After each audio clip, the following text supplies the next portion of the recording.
اللہ نے ہمیں اس طرح پیدا کیا ہے کہ ہماری ضروریت ہوتی ہیں اور ہماری زندگی میں مختلف چیزیں ہوتی ہیں جنہیں ہم پورا کرنا چاہتے ہیں. ہم ہمیشہ اللہ تعالیٰ کے محتاج ہوتے ہیں. وہی ہماری ضرورتیں پوری کرنے والا ہے اور ہم اسی کو پکارتے ہیں. کبھی کبھی ہم اللہ کو بہت زیادہ اور بہت لمبے عرصے تک پکارتے ہیں لیکن ہمیں اپنی دعاؤں کا فوری نتیجہ نظر نہیں آتا. مگر ہمیں یہ جان لینا چاہیے کہ جب بھی ہم اللہ سے دعا مانگتے ہیں وہ دعا اللہ کے یہاں لکھ لی جاتی ہے. دعا کرنا بہت بڑی عبادت ہے. اگر کسی شخص کی دعائیں ویسے پوری نہ ہوں جیسی وہ چاہتا تھا لیکن اس کے باوجود وہ مسلسل اللہ سے دعا کرتا رہا تو اللہ کے حکم سے وہ شخص صبر اور ثابت قدمی کے سبب جنت میں داخل کر دیا جائے گا. کیوں؟ کیونکہ اس نے اپنی زندگی میں صبر سے کام لیا اور آزمائش کو برداشت کیا. اللہ بہتر جانتا ہے کہ آپ کے لیے کب اور کیا بہتر ہے. وہ جانتا ہے کہ جو چیز آپ مانگ رہے ہیں وہ آپ کے حق میں بہتر ہے یا نہیں. وہ جانتا ہے کہ اگر آپ کو وہ چیز دی جائے تو وہ آپ کے لیے فائدہ مند ہوگی یا نقصان دہ. کبھی کبھی ہم ایسی چیزوں کی خواہش کرتے ہیں جو ہمیں اچھی لگتی ہیں لیکن در حقیقت وہ ہمارے لیے نقصان دہ ہوتی ہے. کچھ چیزیں ہمیں ایسی لگتی ہیں کہ ہمارے لیے فائدہ مند ہیں مگر وہ ہماری زندگی میں تباہی یا پریشانی کا سبب بن سکتی ہیں. اس لیے ہمیں ہمیشہ اللہ کی رحمت ماننی چاہیے, اسی پر بھروسہ رکھنا چاہیے اور یقین رکھنا چاہیے کہ اللہ جو کچھ کرتا ہے وہ ہمیشہ ہمارے حق میں بہتر ہوتا ہے.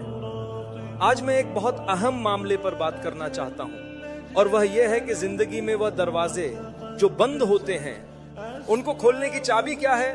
ہم زندگی میں چلتے ہیں تو کئی دروازے بند ملتے ہیں, کئی راستے رکاوٹ سے بھرے ہوتے ہیں. ان دروازوں کو کھولنے والا صرف اللہ ہے. مثال کے طور پر کسی شخص کا رزق, کبھی وہ مالی تنگی میں مبتلا ہوتا ہے, قرض میں ڈوبا ہوتا ہے, اچھی نوکری نہیں ملتی, تنخواہ کم ہوتی ہے. کبھی صحت کے مسائل ہوتے ہیں, کبھی گھریلو مسائل, کبھی بچوں, بیوی, والدین, بہن بھائیوں یا رشتہ داروں کے ساتھ مسائل ہوتے ہیں.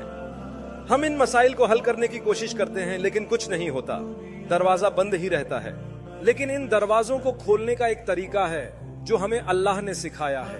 یہ ایک بہت آسان طریقہ ہے لیکن ہم میں سے بہت سے لوگ اسے نظر انداز کر دیتے ہیں. شیطان ہم پر اتنی محنت کرتا ہے کہ جو چیزیں اللہ نے ہمارے لیے آسان رکھی ہیں شیطان ہمیں وسوسے ڈال کر یہ بتاتا ہے کہ یہ بہت آسان ہے, یہ حل نہیں ہو سکتا, تمہیں اس سے زیادہ کچھ کرنا ہوگا. حالانکہ اللہ فرماتا ہے کہ یہی حل ہے. حل بہت سادہ ہے لیکن اس پر قائم رہنا ضروری ہے. اگر آپ صرف اس لیے نماز پڑھیں کہ آج آپ بیمار ہیں اور امید رکھیں کہ کل صبح شفا مل جائے گی تو ایسا نہیں ہوتا.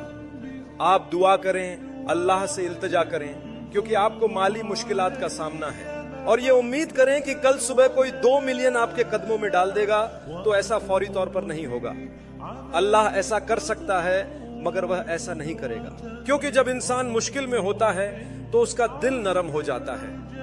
جب کوئی بیمار ہوتا ہے یا مالی مشکلات میں ہوتا ہے تو کیا وہ مسجد نہیں جاتا؟ کیا وہ اللہ سے گڑ گڑا کر دعا نہیں کرتا؟ کیا وہ اپنے گناہوں پر آنسو نہیں بہاتا؟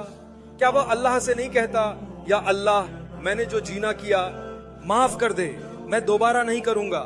میں نے جو شراب پی معاف کر دے, میں دوبارہ نہیں پیوں گا. میں نے جو جوا کھیلا معاف کر دے, میں دوبارہ نہیں کھیلوں گا. لیکن یا اللہ اب میرے ساتھ ایک بہت بڑی مشکل ہے. بندہ اس وقت اللہ کے بہت قریب ہوتا ہے کیونکہ وہ مصیبت میں ہے. بعض اوقات اللہ اپنی رحمت سے بندے کو اسی حالات میں رکھتا ہے تاکہ وہ اللہ کے قریب رہے, کیونکہ اگر فوراً سب کچھ دے دیا جائے تو شاید بندہ اللہ کو بھول جائے. لیکن ان دروازوں کو کھولنے کی ایک چابی ہے اور وہ چابی بہت سادہ ہے, استغفر اللہ.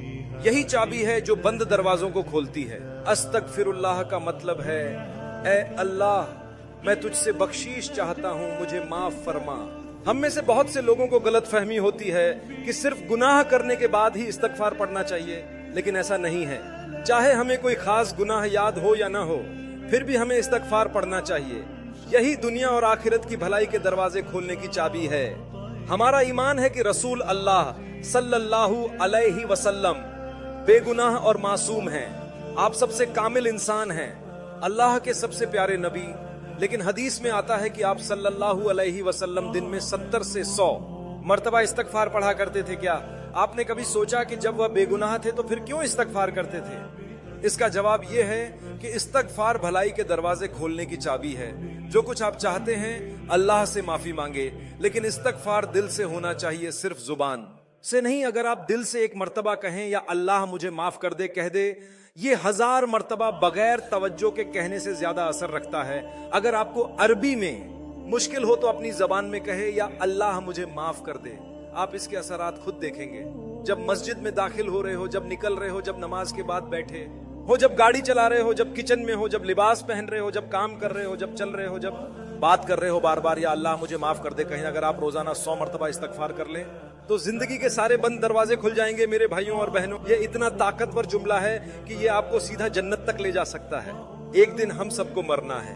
اگر ہم روزانہ استغفار کرنے کے عادی ہو جائیں تو اس کا مطلب ہے کہ جس دن ہم مریں گے اس دن بھی ہم نے کہا ہوگا اے اللہ مجھے معاف فرما. ہر بار جب ہم استغفار کہتے ہیں وہ نام اعمال میں لکھ لیا جاتا ہے، اور جب ہم اللہ تعالیٰ کے حضور پیش ہوں گے اور ہمارے اعمال نامے سامنے رکھے جائیں گے تو وہ دیکھے گا کہ اس بندے نے مرنے سے پہلے اس دن 30 بار کہا اے اللہ مجھے معاف فرما. کیا آپ سمجھتے ہیں کہ سب سے زیادہ رحم کرنے والا، سب سے زیادہ مہربان اور سب سے زیادہ بخشنے والا آپ کو معاف نہیں کرے گا؟ کیا وہ آپ کو جہنم میں ڈال دے گا؟ ہرگز نہیں. اللہ تعالیٰ کبھی بھی آپ کی سچی توبہ کو رد نہیں کرے گا.